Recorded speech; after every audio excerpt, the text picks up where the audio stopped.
Hi everyone, welcome back to my channel. My name is Suyin and it has been 1 whole year since I have started this channel. So thank you so much for all the support. I really think it is crazy. This journey has been very insightful so far. I think it has also made me a better investor because I am more accountable to stay on top of my investments. Not that there is very much to do after you have really gotten the ball going. But yeah, it just makes me a little bit more accountable of my journey, and also I really like sharing with you because it makes me feel like how I felt as a teacher teaching students in high school and in A-levels, and the connection that is built not just based on content like the lessons, but also mainly sharing the journey and the process, where it is not as easy as it seems. And I do like that we have this going because it comes from the perspective of a regular person investing and trying to make money, and this whole journey a bit easier to understand. So thank you so much for joining me every single week. So today we are going to be talking about FOMO in investing, and it is a big thing definitely as part of my investing journey. There has been so much FOMO and I cannot wait to share all of the weird and embarrassing stories with you. I wanted to break the fear of missing out a little bit more so we can kind of see where it is stemming from and what are the things that we can do about it if we better understand ourselves and our emotions. So I am a big believer of, in order to be a good investor, we are needing to be good with working through or processing our emotions, because in investing we cannot afford to have our emotions drive our decisions, because that would be really disastrous, as we will make decisions that are not the best for us in that particular point in time. We normally experience the fear of missing out when it comes to social media. It is the primary place we experience it on a daily basis. People put out pictures and videos of them enjoying, whether it is food, experiences like traveling to exotic locations, or I don't know, milestones that they have achieved in their life, buying a house or achieving a certain amount in their bank accounts, net worth. Anywhere you look, there is some form of a place where we can potentially feel FOMO. And it's normal. As we are humans, we will definitely feel like we are behind certain people because we have been brought up in a society where we tend to compare, and especially being Asian, our parents really love to compare anything, our grades, our height, our skin, anything. But the thing that I wanted to examine is where this FOMO kind of comes from in terms of a logical process. So to me, how FOMO starts is we start to have thoughts. And the thoughts that we have will lead into the emotions that we are feeling. And when we are emotionally charged, we tend to make decisions, and those decisions will bring forth the outcomes that we will see based on that whole process. So FOMO can be pretty much an impetus for us to do certain things, but let's track along with that decision process and put it into the context of investing. When I first started investing, I would say FOMO played a really big part in it, because I was part of this organization where a lot of people were actually pretty much ahead in terms that they have multiple streams of income, whether it is from the businesses that they were running or also they were investors, whether in property or the stock market, right? Or Forex. Yeah, a lot of things that people can actually invest in. I felt behind relative to my colleagues, and I also felt anxious that I was lagging too far behind, and I also felt the fear that I may not be able to catch up. So it was a lot of negative emotions to sit in, and from my observation, I am not the kind of person that takes action when I am sitting in the pejorative feelings of fear, anxiousness, jealousy. That's just not how I can operate. So what I would like to share with you is, from that amount of stewing in that sort of emotion, it didn't feel good.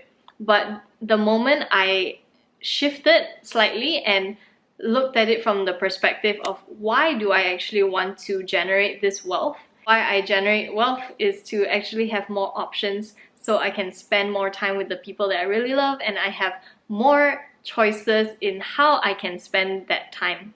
And when I started to think in terms of that positive feeling or that positive reason, that actually was the real impetus that made me start moving and taking action of learning how to invest in the stock market through courses and reading a lot and actually executing on it.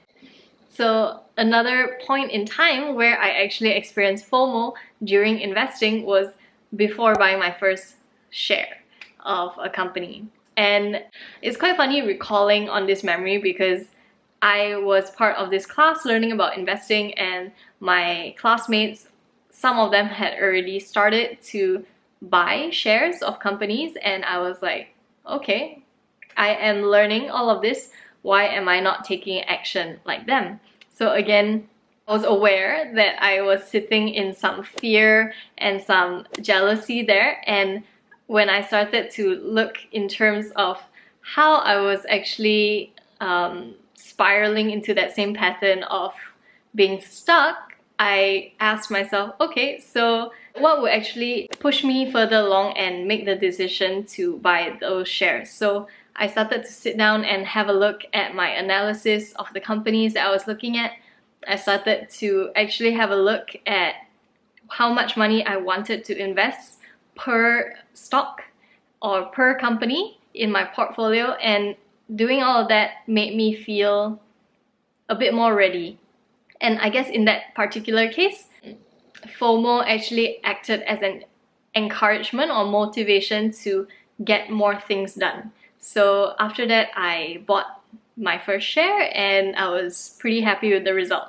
Okay, the last story I wanted to share with you is actually to do with changing my behavior based on FOMO.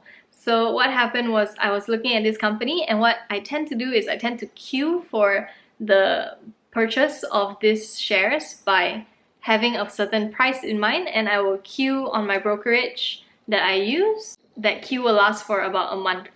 But what happened was that the company that I was looking at, the price was going down, but it didn't quite hit the price that I was targeting to buy at, and then it started going back up and down and up. So I started to feel FOMO that I might miss out on this opportunity, and what I did was I changed the price that I was going to buy the company at a higher price.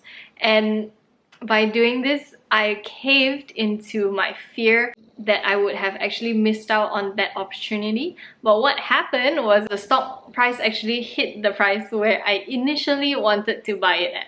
So the lesson from that was that my FOMO actually led me to making a decision that I would not have made if I just didn't cave in and lean into that fear of missing out.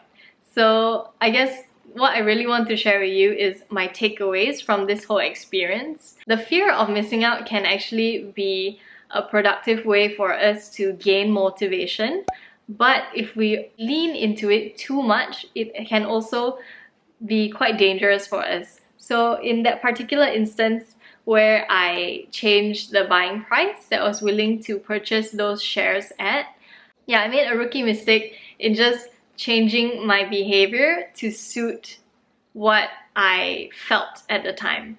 And in investing, we have to be as logical and reason-driven as possible, because in the stock market, we know it already, it is a direct reflection of how people are feeling, not necessarily what is actually happening in the market.